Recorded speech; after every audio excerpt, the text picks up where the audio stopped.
Hi, I'm Phillip Crum.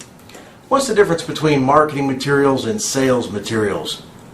We get asked that a lot here at Sir Speedy, and there's a lot of confusion about it, but they do have markedly different purposes, so it's important to know the difference.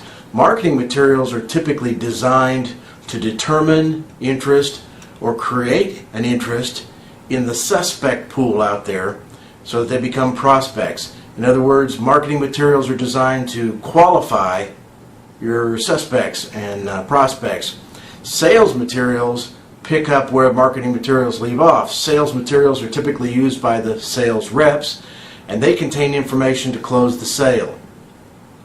Marketing materials are typically used in larger quantities than our sales materials. Larger quantities will typically yield a lower price, lower cost per piece, because you're going to use them in mass. A direct mailing, brochures given away at a trade show and so forth. Those are marketing materials. Larger quantities should yield a lower cost. Sales materials, again, on the other hand, are used one-on-one or in very small mailings, typically in a pre-qualified group of people, prospects, where a talk track and or a leave behind is necessary.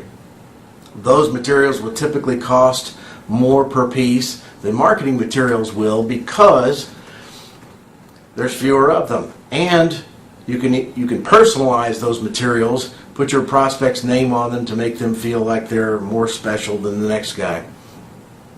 So lower volume, higher personalization rates should yield a higher cost per piece.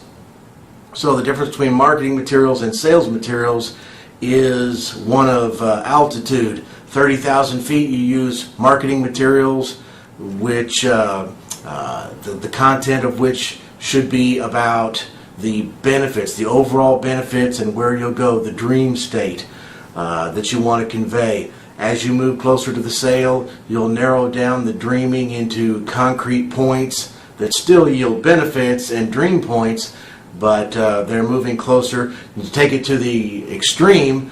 Once they say, okay, let's do it, you whip out the contract, which is another piece of literature, and the contract contains all of the fine print, doesn't it? All the minutia details. So the closer you get to ground zero, the more detail is going to be involved and the less dreaming is involved. So that's the difference between marketing materials and sales materials. So keep those points in mind when you're designing your own.